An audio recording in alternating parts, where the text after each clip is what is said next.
here, and then I'm going to mute myself. I'm going to then hand the stage over to Sarah. And again, just if you guys popped in, any questions you have, put them in the chat, and we'll address them at the end or while Sarah's talking. And Christina, did you send out that little synopsis of like my background to everyone? Yeah, but okay. Reiterate. Yeah, absolutely. I'd love to. Thank you. Perfect. Well, you guys, I just want to start by saying thank you for having me and thank you for joining. I know getting everyone out of bed. I have a 12-year-old back home who has to be up every day at 10 for class. It's rough. But I'm so excited to talk to you guys. I love all these questions. I was writing them down, trying to think of answers, and I was like, oh my gosh, you people, you need to stop thinking so much. These are big, big questions. But for starters, so I have been in the medical field for 10 years now. I started growing up, and this will answer like probably the first question that was in the email. Growing up, I wanted to be a doctor. It's what I wanted to be. I was going to go to nursing school to pay for it because I'm the first person in my class to actually go to college and graduate, and no one in my family could help kind of guide that pathway for me as they had never done it. So I was going to go to nursing school, get that experience, get that bedside manners that some doctors have, some doctors do not have. And along the way, I did graduate school, and then I had children at a very young age. So I went back to nursing school after having 2 children. I kind of pushed through. I did night school, so I went every night during the week, and I did 12-hour clinicals on Saturday and Sunday, and I did it for a straight year and a half of my life. From then, I started to do some adult nursing. I kind of had about 4 jobs in my first 2 years, mostly because my husband at the time was military and we kind of moved around. And then once I got settled back home in Ohio, I stuck with adults for a couple years, did some open heart recovery, and then decided to go into pediatrics. Pediatrics has been, growing up when I wanted to be a doctor, I wanted to be a pediatric doctor specifically. So it's kind of where my journey led.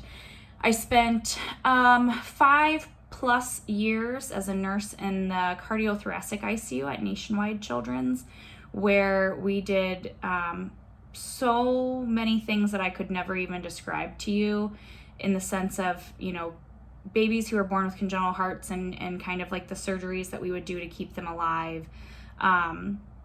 But every day I loved it. I never once did not feel fulfilled in my position there.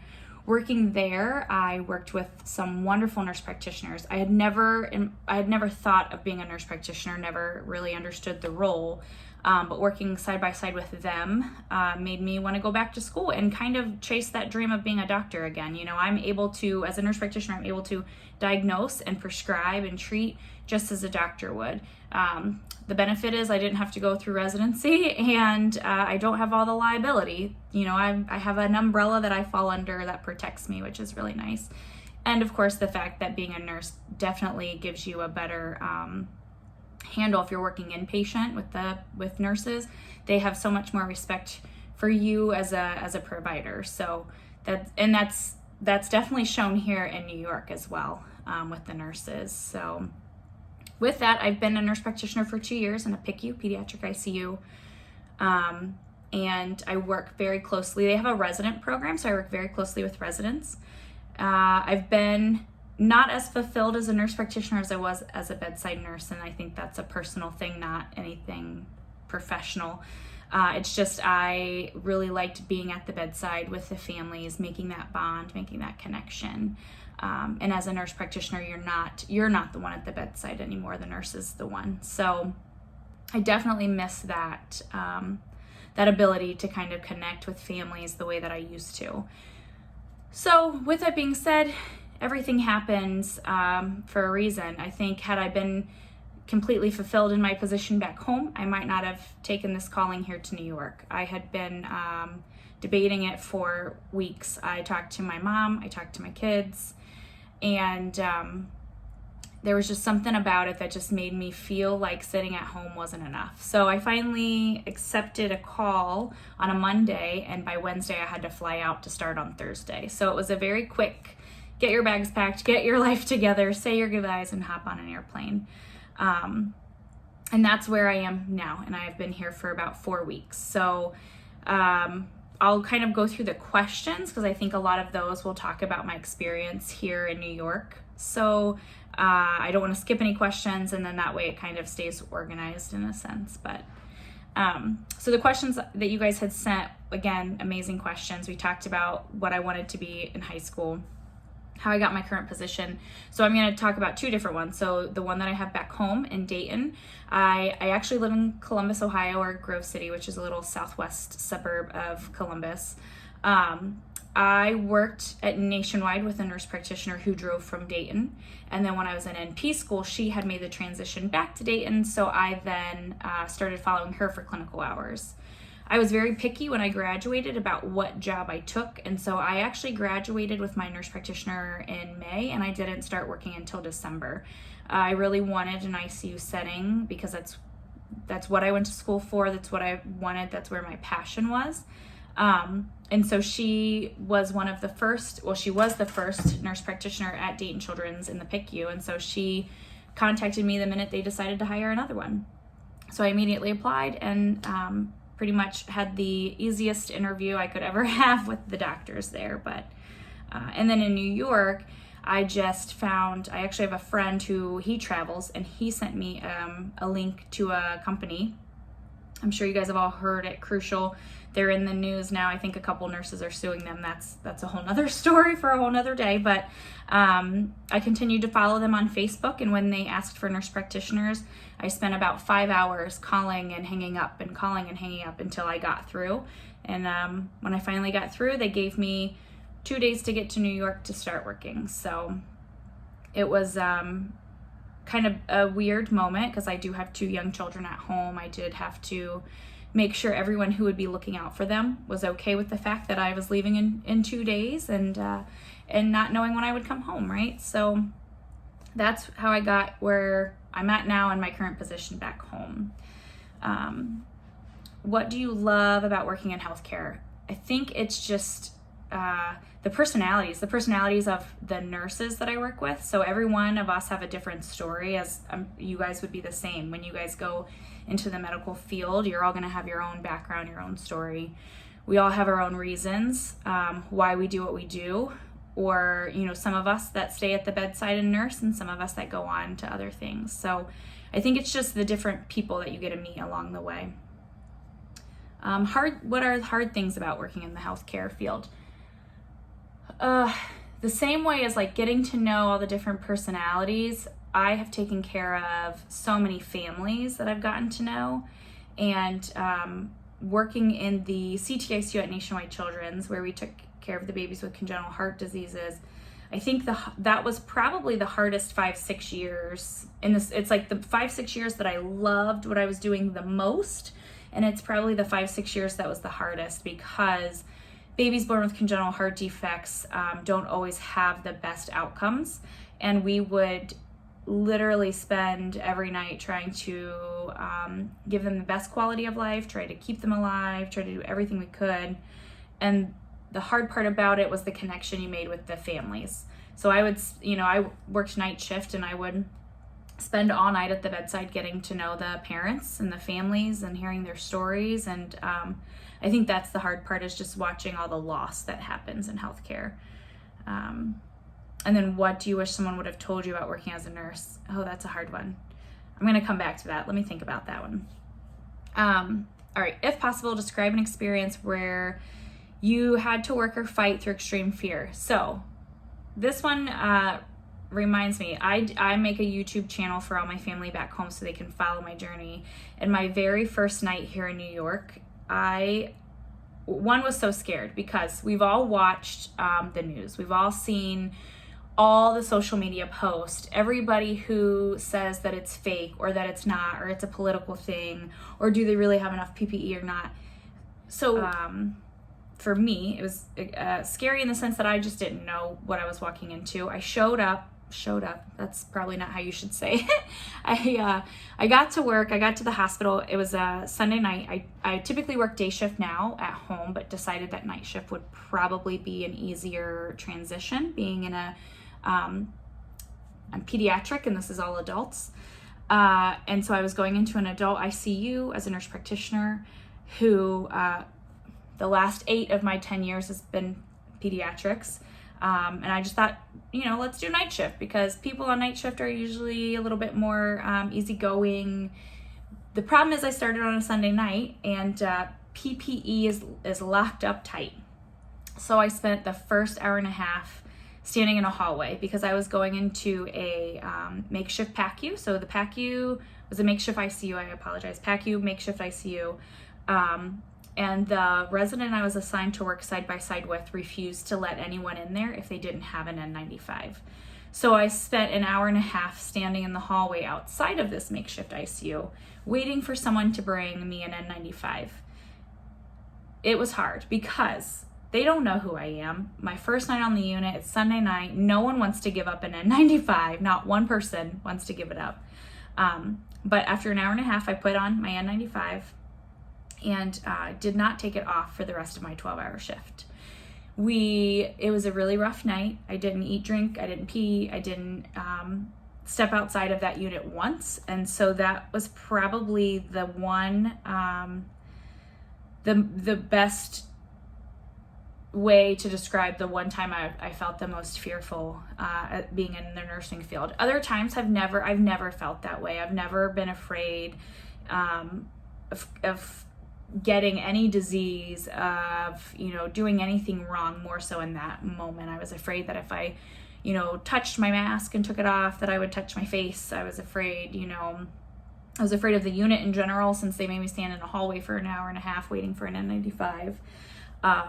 And I just remember coming back to the hotel, and you're isolated. We all are in separate rooms. Even husbands and wives who came together are made to separate and sleep in separate rooms. And so you come home and you have no one. And I just remember bawling my eyes out. And I made a video for my family, because I promised them that I would, keep them updated on everything and just be honest with them. And it's probably the biggest fear I've ever had in my life was that one night. And then since then, it's gotten better. I'm more conscious about, what I'm doing, where I'm at in the hospital.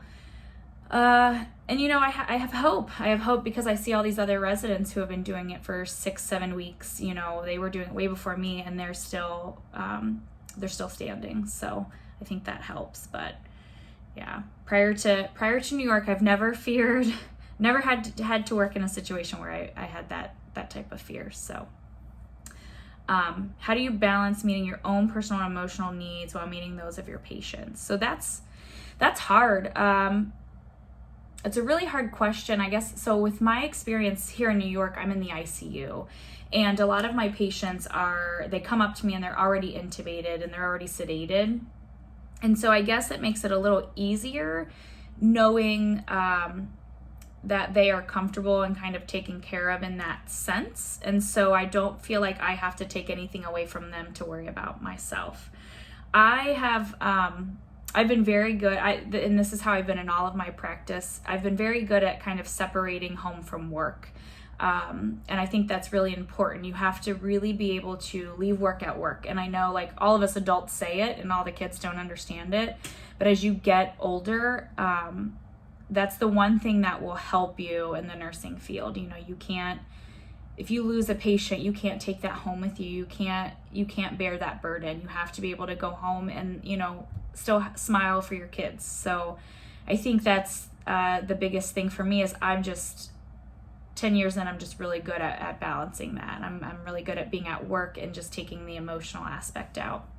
It does get hard though when we had one patient that I had for the entire 4 weeks I've been here, and her husband would call twice a shift. And so that makes it hard as you start to build those relationships with people, even though they're not allowed in the hospital themselves. The phone calls twice a night, talking to them.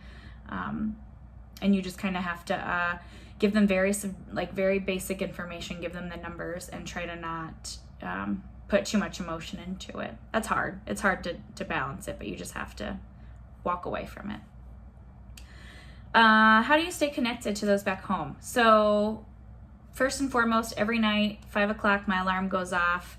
I FaceTime my children. Me and my kids, we FaceTime every night. We FaceTime I order my food, and then from the time that I'm eating my food and I'm getting dressed for work to the time that I'm stepping on the bus, we're on FaceTime. So that's really nice. We get to do that. And then sometimes my nieces and nephews will jump on the FaceTime, and then it's a little bit more stressful for me because there's like 8 people that I'm trying to talk to, and that's not easy. But that's the big thing, FaceTiming my kids. We have dinner together, as we call it. And then, like I said, social media. So I'm constantly posting things on Facebook, constantly posting things on Instagram, and then of course my YouTube channel. I try to post every night, or every morning, I guess, for people who's awake during the day. But I post almost every night and give them an update on things, and that also kind of helps me because it gives me like, I want it to be like a quick 5-10 minute video, and it ends up being 20 minutes of me just talking because I like to talk. So it's a way for me to kind of get that separation too. Is there anything else you feel the American public should be doing to protect itself? Wow, that is a good question. I think there are so many conflicting views on this, right? If you guys look on your Facebook, and I don't know how many of the juniors and seniors have Facebook posts that bring up this kind of stuff, but I know as adults there are tons of conflicting thoughts. I think the big thing is like listening to Governor DeWine, right? So he gives the best advice he can give you, trying to keep you safe. And I will say he's probably one of the better when it comes to states and how many states and the numbers, right? I think Ohio has done very well at kind of keeping the numbers low. I actually looked last night at numbers just for you guys to have comparison.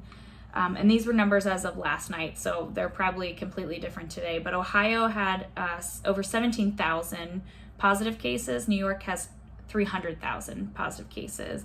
I want to say Ohio was like 14th or 15th on the list, which is really good, right, considering. So really listening to them. I guess the new statement out is to everyone wear face coverings, which, you know, I'll go to work and I'll wear my N95 for 12 hours straight, and the minute I leave that hospital, I'm guilty of not wearing a mask because my face hurts and I don't want to wear a mask anymore. But I know here in New York, they actually can fine you if you're found out and about without a mask. So we always have a mask.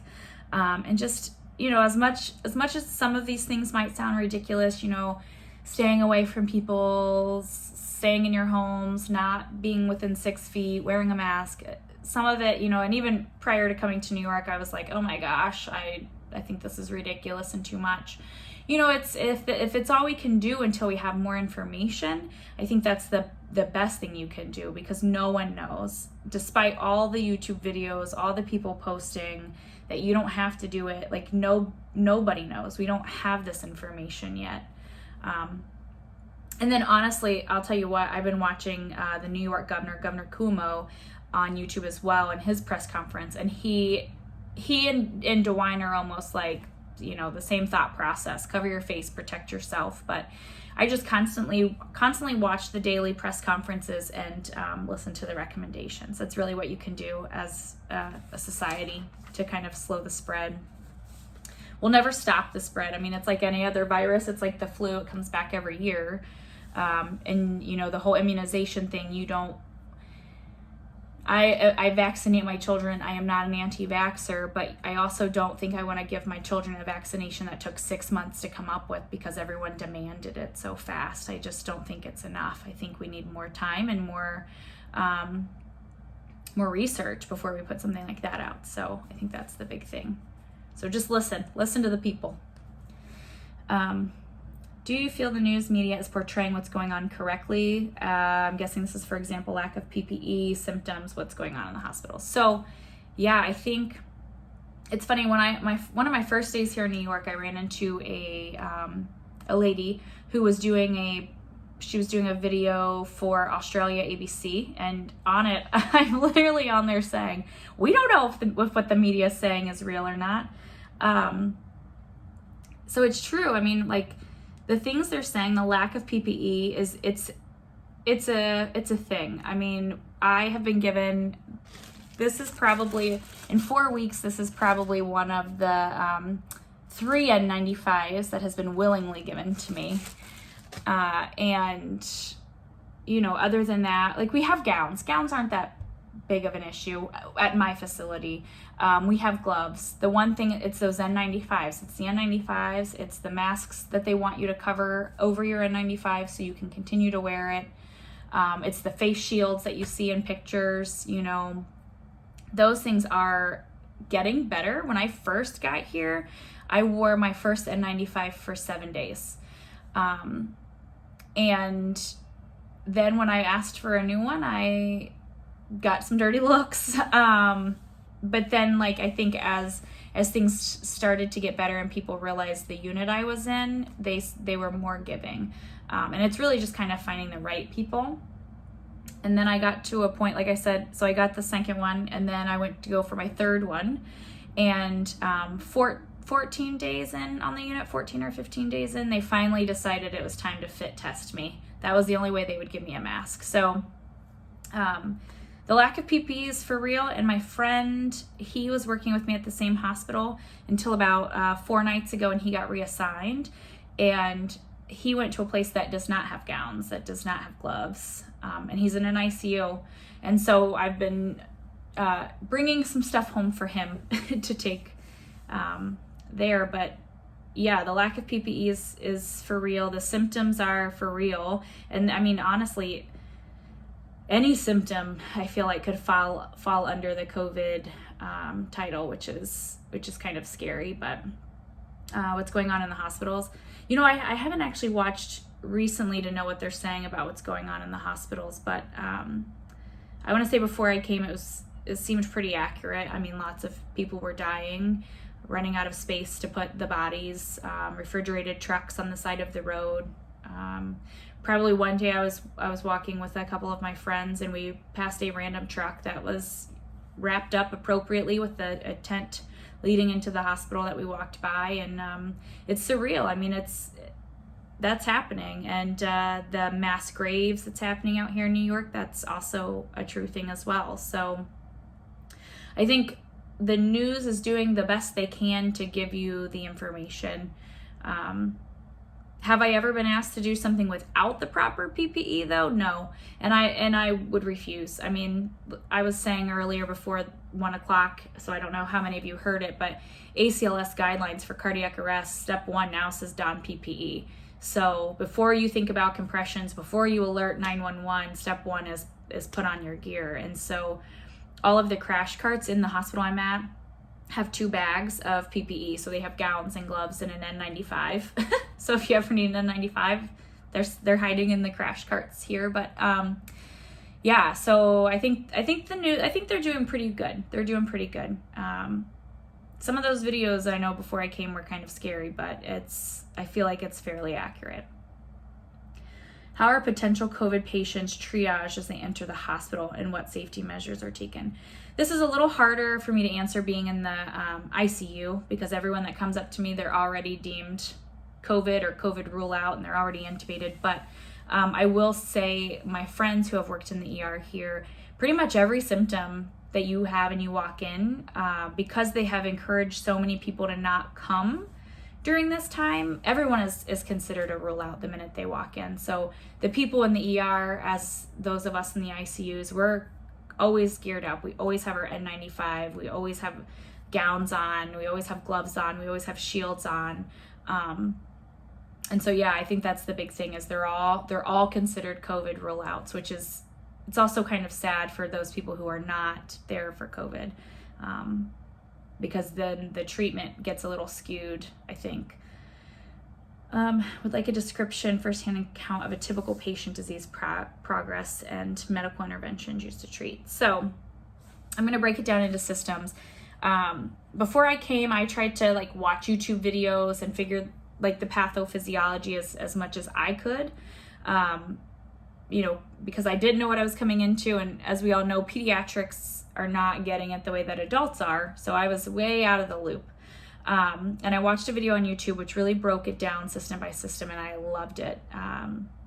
So that's what I'm going to do for you, is kind of break it down system by system. So you come in, you're a COVID rule out. Automatically, you get started on azithromycin and hydrochloroquine, which are 2 meds that are out there in the news as treatment options. nothing right now is for sure helping or not helping. It's just all stuff we're throwing at them to see how it goes. At least in my experience. Again, ICU intubated patients, they're all really sick. So for me, I don't see the ones going home and sitting at home with it. They're also doing the plasma exchange. So what they're doing is taking the plasma from patients who had COVID and have gotten better, and they're doing like a blood transfusion into these patients who have it. I've seen it given to 3 different patients, and one patient has been extubated. I think whether or not he had the plasma or not, he was going to get better. One patient has since passed away. I think at the point we gave it to her, she was too far past helping. So I would not say the plasma helped or didn't help her. And then the third one, I don't even recall what happened to that patient. It was earlier on. But what happens is their lungs. So they start to not be able to breathe. They start to have low O2 sats, which means they're not getting oxygen to the body, to places in the body they need. So we intubate them. Because they're intubated, then we have to sedate them. So we give them these medications to keep them asleep and comfortable, and sometimes medically paralyze them. With that, you jack up the settings on the vent to whatever they need, right? So sometimes we jack the settings up so high, they then have a pneumothorax, which is where you get air where you should not, essentially, and then they need a chest tube. And then if we have one guy right now who's been intubated for 4 weeks, I think, and we're waiting for him to have 2 negative COVID tests to be able to get a trach, because that's going to be his long-term plan if he makes it. And then your heart. So your heart, because of all the stress of your lungs and your body and the pressure in your chest cavity, the heart starts to give out, right? So your blood pressure drops, your heart rate rises. So we're giving them medications to help their heart do what it has to do. Eventually, your heart could give out and you might need another one added, another medication. Sometimes we've had patients on 4 different meds to do this. And that's obviously the more support you need, the less likely you are to survive. Your kidneys, so that's how you pee, that's how you clear out all the toxins in the body, they start to fail. So some people get dialysis to kind of help clean up all the toxins. There's also this bleeding component that we're all learning about too as we go. So there's a lot of different medications where we like to start them all on Lovenox before before their kidneys fail. And that's just, we're all up walking around, our blood is coursing through our veins, it's circulating, but these patients who are intubated and sedated are laying flat, and so their blood just kind of lays there. And what happens is you can cause clots. So we give them Lovenox until their kidneys fail, and then we switch to heparin, which is another medication that we can give to do the same thing. It kind of keeps your blood thin. On the opposite end, there's also this part of COVID that kind of causes you to bleed as well. So we're really just kind of fighting this weird bleeding battle with these patients. That's more more down the road. That's not in the first couple weeks, I would say. I would say we're seeing those in the ones that have been with us for a little bit longer. Your skin, so you're laying in bed, you're so sick that we can't turn you the way we need to turn you. So you're getting breakdown. And then we've sent a couple for ECMO, which is kind of like a life support modality that you can choose. Our hospital where I'm at doesn't have it. I'm at a very small community hospital. We don't have a lot of things to give, but every once in a while, if a patient is stable enough, we can transfer them out. But those are all some things, and then that kind of get affected. And then if they code, so if you have to do compressions, then you have to worry about the oxygen to the brain, and then you don't really know if they live through this, how their neurological function is going to hold up.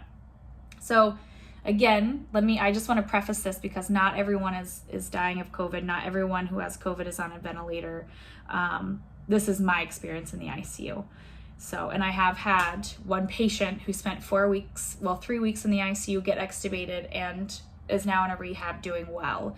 So I hate to tell my account without putting that out there, because mine is just one hospital, one ICU. ICU is the big thing. It's not the patients who are positive and going home, right? So How do you see this outbreak and the response / needs changing the field? I think the big thing is like just understanding the spread. So it's the spread of this is the spread of any other disease, really. I mean, you just have to wash your hands and wear your PPE. And so I think the big thing that needs to happen is people recognizing the lack of PPE that has happened. And hopefully that if this kind of thing ever happens again, that's not the scenario. I mean, that's a lot of the nurses in New York. The reason why they brought so many into New York is because in the beginning they weren't wearing PPE. And when they started wearing PPE, there wasn't enough. And so they were getting sick. And so I think it's just recognizing that that is the problem. The problem is not that, you know, we don't have enough I've heard the not enough ventilators thing. I don't know. By the time they get up to me, they're all on a vent. I haven't had to deal with the looking for a vent part. So I think it's the PPE. The PPE is the big thing. Honestly, we could probably not intubate every one of the patients that get intubated. But I also think that has a lot to do with fear because none of us know what we're handling. So I think it's almost easier for the people in the ER to intubate because you don't know where this patient's gonna go. You don't know what's happening. What suggestions do you have for future medical professionals entering the field? So this one I think is just really just whether or not you believe what's on the news, asking yourself if that's something you're willing to be a part of. Again, we're in Ohio, and our numbers are nowhere close to New York's numbers. And New York's numbers are, you know, you have to think New York here, they live in such close quarters.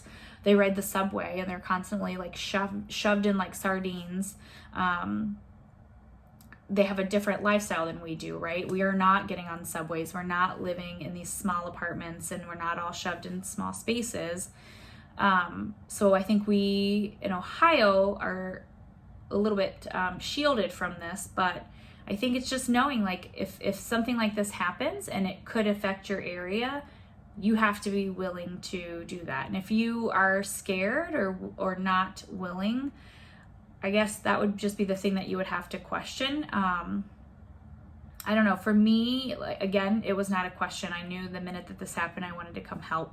So I guess my suggestion is just kind of really making sure it's what you want to do, because once you get through nursing school and you have all those student loans, it's hard to turn back. So really just making sure it's what you want to do and weighing out your options, you know, like what else would I want to do? My kids ask me all the time, what would you do if you weren't a nurse? And I'm like, there's nothing else I want to do. So I think just knowing that that's where you see yourself. What changes would I suggest or request in patient care treatment? Thinking about potential device needs, hospital layout changes, etc. for those interested in medical research and design.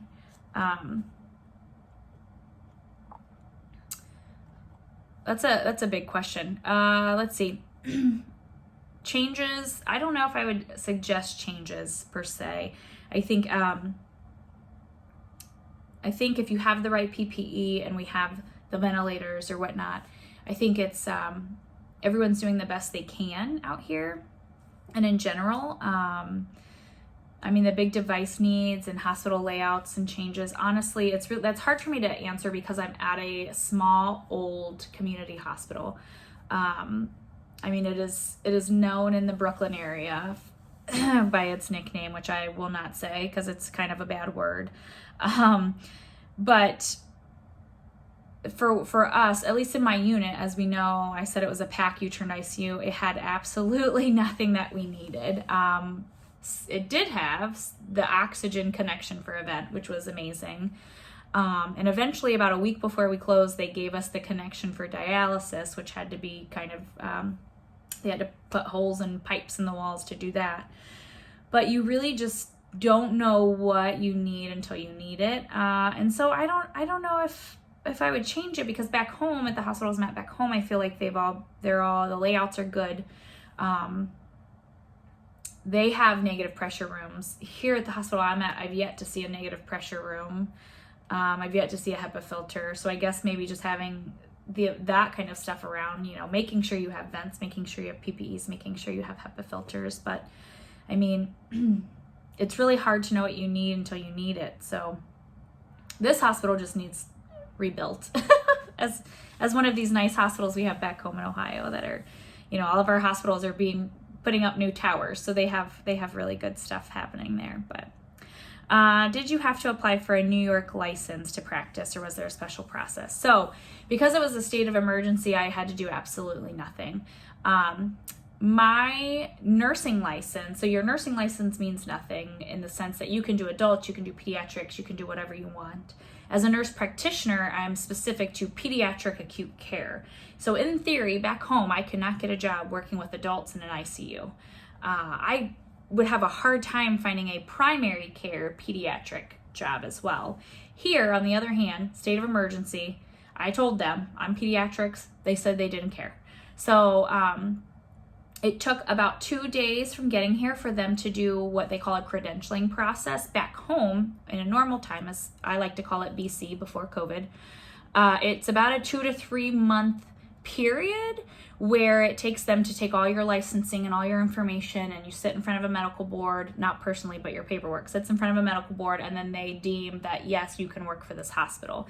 Here, it took about 2 days for them to match me with a hospital and do the credentialing process. So what I'm guessing is the state of emergency, they verified I have a nursing license, verified that I'm an NP, put me in a hospital, and called it a day. So with that being said, my first night on the unit, I made a couple suggestions and the resident, who is in his 3rd year of residency here at this hospital, goes, well, you probably have more ICU experience than I do, so you tell me what to do. And I was like, oh gosh, no. So even though I was not adult ICU trained, I think at the end of the day, they're big babies, and that's kind of how I've gotten through the 4 weeks I've been here. Let's see, I know there were a couple more questions. What keeps you going when it seems to get harder and harder every day? I think the thing that I really want out of this is I want to go home and I want to take hope to my family. I want to take hope to my kids.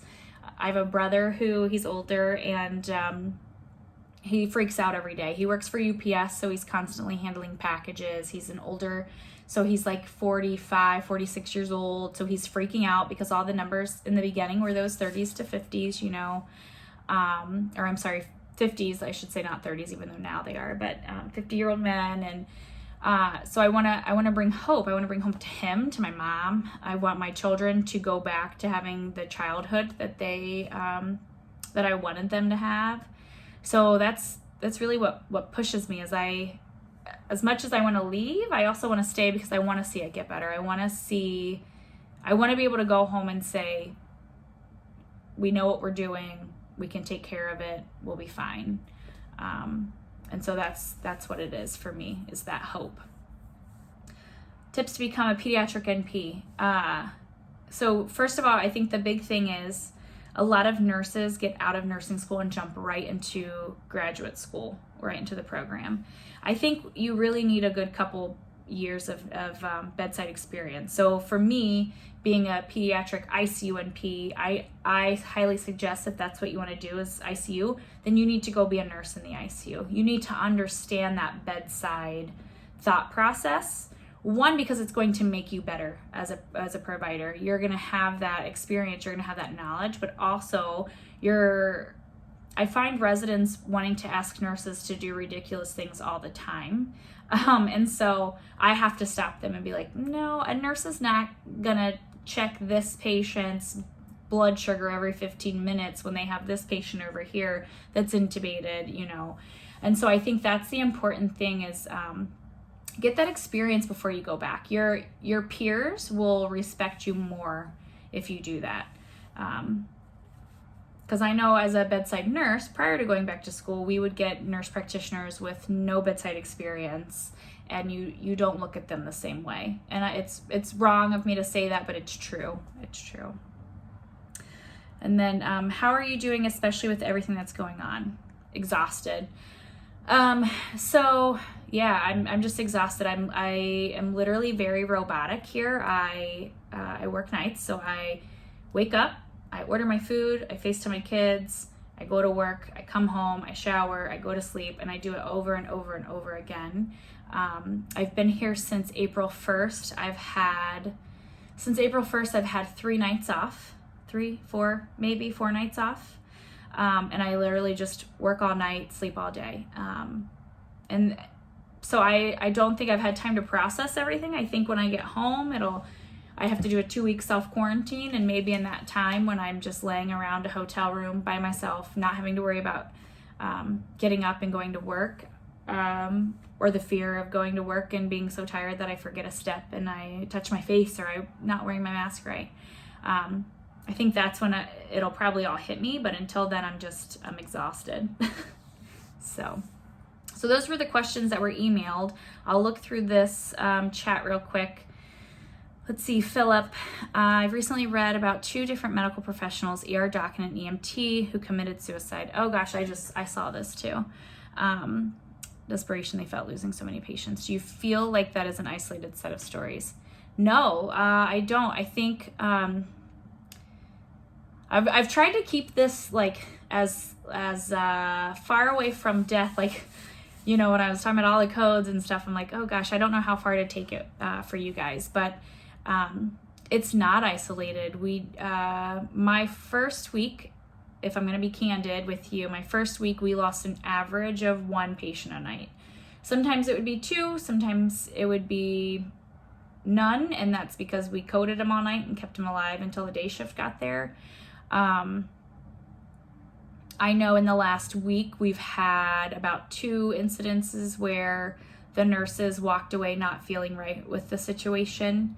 So I don't think it's isolated, but I think the suicide part of it, that's the heartbreaking part, because it's like I feel like it's hard for me to speak for them. But for me, I have kids at home. I have, you know, even if I hold it all in, I have friends at home that constantly text me. I mean, I get texts, my phone, I'm recording on it, and it keeps blowing up of people, you know, asking me how I'm doing and kind of just seeing for that. But, yeah, it's not isolated. It's definitely not great out here, but I can't speak to how their mental health was prior. You know, I think that's the thing. Why do you think things blew up so much, particularly in New York? I don't think it was a delay in locking down. I think the problem is so New York is a big hub for international travel. And I don't think we knew what was happening in the beginning. I mean, there's a lot of residents who will tell you stories of patients that they went in and they saw and they took care of. And they didn't, you know, and COVID was still new, so it wasn't a thing that people were looking for, and therefore it was spreading faster. The minute I think COVID kind of got out, the spread itself has possibly decreased. I think what you're seeing now with the numbers are they're testing more and more people each day, right? So in Ohio, you're going to notice the numbers spike the minute they start testing people. Because right now, I'm not, and I could be wrong because it's been a couple of weeks since I've been home. When I left, I mean, you had to, you know, give up your firstborn child to get a doctor to say you could get tested. And I've heard stories of some of my nursing friends back home with symptoms, but because they didn't meet all the criteria, they weren't getting tested. And so the numbers, it's just a game. The numbers are going to go up anytime you decide to test more people. So when Ohio opens up and says, everyone come get tested, those numbers are going to spike, and it's going to freak everyone out, and we're going to have to lock down again. So don't always focus on the numbers so much, but I think that's what's happened in New York. I think with New York, they didn't know what was happening. The spread was happening because they weren't protecting themselves. And then all of a sudden they started seeing it, started realizing it, and they just started popping up all these testing tents. And then they started raising the rules of who can get tested. And so that's what makes these numbers so much different right now. I think if all states were testing everyone, you'd see higher numbers. So I try to not focus too much on that. Carla, can you give an approximate percentage of patients that are able to come off the vent, and what is the average amount of time patients spend on the vent? It's a very good question. So approximate percentage of patients able to come off the vent. So again, my unit was 12 beds. I was in that unit before I got moved to another unit for 4 weeks. We had 3 extubations. With that being said, 1 passed away. 4 extubations. 1 passed away, 1 had to get re-intubated. The other 2 are okay. Of that, the average time that they're spending on vent. So the less time you're on a vent, the better. So out of the, we'll talk about the 2 that got extubated and are doing okay. The 1 was only intubated for about 3-4 days. His settings were never super high, so he definitely had that going for him. And he was feisty. I mean, he would just, tap his feet all night long, even though he was intubated and on medication to keep him asleep. So I don't think his was that bad off. He was probably one of those patients that I said could probably have gotten away not being intubated. The other guy was intubated for 3 weeks. He's going to have a lot more work to do to get home. But he got extubated and he did not have to get re-intubated. And he was my, if you will, my success. But also there's lots of things that he's going to have to deal with for the rest of his life because of it. So the patients in my unit for the average time, though, overall, I would say a good 3 weeks is probably a good average. I mean, we have some who are longer and some who are shorter, but it's hard to say because the ones who were shorter were passing away. So it's hard to know how long they would have been on a vent. And then how long will I be in New York? So as of right now, I just finished up, I've been here for 4 weeks, so April 1st. And then I have only committed to staying through May 13th. So I have like 2 more weeks. At that point, I do have the option to stay longer if I want. It's really just kind of up in the air. I know my kids are like, stay as long as you need unless Disney opens, because we have a Disney vacation June 1st. So I think even after these 2 weeks, I'll be here for 6 weeks, and that's kind of a long time, because even then when I go home, I have to do a 2-week quarantine. So I won't be able to hug and kiss my kids and be around my family for an additional 2 weeks. And so I think I'm at the point where 6 weeks will be long enough. But I'm also keeping my options open if they do have a spike and they do start to fill the hospitals up again. I'm here, so why leave is how I look at it. But total of 6 weeks, hopefully. Have you seen any relationship between patients with pre-existing conditions and being admitted to the ICU with COVID? Yes. So the big things that I will tell you here, at least in my 12-bed PACU unit that I had, hypertension, diabetes, plus or minus asthma. Those are the ones that I saw. We did have a couple who had no. These were the sad ones that are like 35, 36 years old, no pre-existing conditions. But mostly it was hypertension and diabetes. So those were the 2 big things. But I think that's all for those questions off to the side. So, so with that being said, I'm, it's been 4 weeks. I have 2 more weeks to go. Still watching some people. I got moved to a new ICU this week because my PACU, this is good news, it got shut down, which means that's 12 less ICU beds that they feel they need at the moment. The other ICUs had enough beds that we were able to close it. I went in the other day and it was empty, and it was very eerie to kind of see that side of it since I had spent so much time in it in 4 weeks. The unit I'm on now still continues. We still have, I wasn't there last night, but the night before we had 10 intubated patients.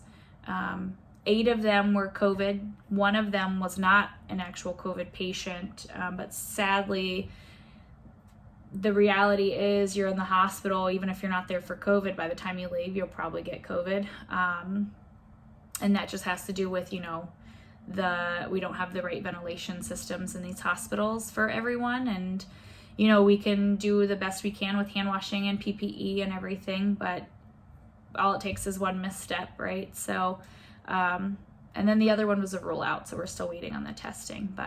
And then of the 10, we had 1 guy who is trached and he's waiting to go to a rehab center. But, sadly, his quality of life it won't be the same.